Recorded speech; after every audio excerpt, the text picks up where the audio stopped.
really appreciate you taking the time to meet with me, and we're super excited to have you this year for We Didn't Drag It. Um, Yay. Yay. So I'm gonna go ahead and just jump on in. We all know you from season 16 of American Idol, but when did you first know that you wanted to be a performer? Oh Lord, I don't know. I've been singing in church since I was probably 10 or 11. And at first I was not into it. They were begging me, like, no, I sing a song, sing a song. Like, not in front of all those people. You won't catch me doing all of that. No, ma'am. No, that's not my tea. But then I did it for the first time and I was like, oh, wait, that was kind of fun. So probably like 10 or 11 I was like, oh, like, I want to do that more. I want to do this all the time. So, as many people know, since your time on American Idol, you're a little bit different now. I wanted to talk a little bit about that and what it was like to come out while also being famous. Right. It was kind of, I mean, granted, everyone knew. I feel like it was kind of a glass closet I was living in a bit. So I don't really know if it was much of a shock to anyone when I came out. But I will say, like, it was actually was like really nice to be able to like post something like that or say something like that and have a lot of people just shower you with a bunch of love and be like, oh my God, we love you, you're amazing, it's everything is gonna be okay, we love you. That was really nice. So yeah, it was just I had moved to LA and I was surrounded by a lot of other people in the queer community, and they just kind of embraced me as part of the community before I said anything, and they were okay with it. They didn't it wasn't something that they were like, oh, you're gay. It was just like, oh, you're gay, cool, come with us. You roll with us now. You're one of us. And it was like, oh, okay, like, this is nice. So it just encouraged me to be me with no limitations. That's great. Exactly. It seems like after you came out, your personality really blossomed and you came into your own. Can you talk a little bit more about that and what that was like?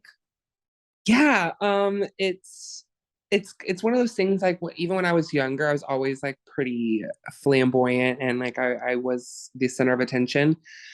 But when I came out, I was able to like be even more so. Like I was able to be like have like my full personality. I'm like, oh, like I'm gonna say that joke. Whereas maybe 2 or 3 years ago, I might not have said that joke because it maybe was a reference that not everyone was gonna get at the table or something like that. I don't know. But now I'm like, no, I'm gonna say what I'm gonna say. I'm gonna do what I'm gonna do, and no holds barred, and just and live my life. And I think that is the biggest thing that happened when I finally came out. It's like, oh my God, I get to live my life now, not a version that anyone else is like palatable with, me. I get to do what I want to do. So it's really cool. It's really fun. Yeah, that's really amazing and super inspiring. Switching gears a little bit to focus on your career, I wanted to ask you something fun, which is what is your absolute favorite song to perform? See, I saw this question and I was thinking about it, and it's hard because I my music has so many different vibes. So it Mhm. kind of on the vibe, like if I'm wanting to like have a moment where I'm gonna sing and I want everyone to fall in love with my voice and be like, oh no, it's such a good singer. I'll probably do like a peaches and cream moment, right? Because it's has a big vocal, but it's also like very pretty. It's a nice, pretty song. But then, like on the other half, I'm like, if we're trying to turn up, then it's cash because like that's gonna get everyone lit. So those are probably two of my faves. But I haven't performed Holy Water live yet, so I think we'll have to see what That happens when could I become the new favorite. perform your favorite. Who knows? So, speaking of the different songs that you have, and they kind of run the gamut, right? Which one would you say is the most personal to you? Probably definitely Holy Water for sure. I think that song, I wrote Holy Water 2.5 years ago, nearly 3 years ago, and it's just now coming out. So it was one of those songs that I didn't, from the beginning, really recognize how important it was.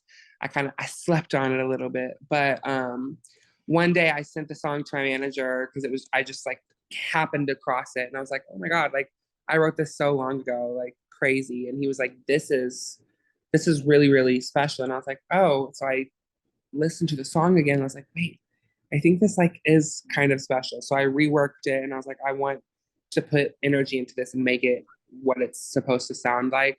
And when I did that, the first time I listened to the new recording back, I was like, oh, this is something I have to say. Like I need to say this right now. People need to hear this. Like I don't care. So that was really cool. And it was like exciting to like see something come to life over the course of like 2.5 years. It was really cool. Mm-hmm. So, things have been a little rough lately in the US. Right. So, do you have any advice for other young queer people out there who might be feeling discouraged by recent events? Yeah.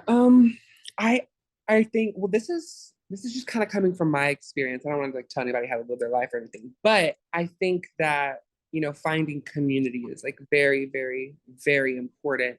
And I think that when there's like a political air going on or in any type of issue that affects the queer community, it's really hard to digest that information on your own, especially if you're in a place that maybe doesn't accept you, or if you're a young queer person with family who doesn't accept you. Being able to have people in a place to like digest those types of things and talk about those types of things is really important. So I think that even if it's just one counselor or one friend or one family member that you can find community with, that's very, very important.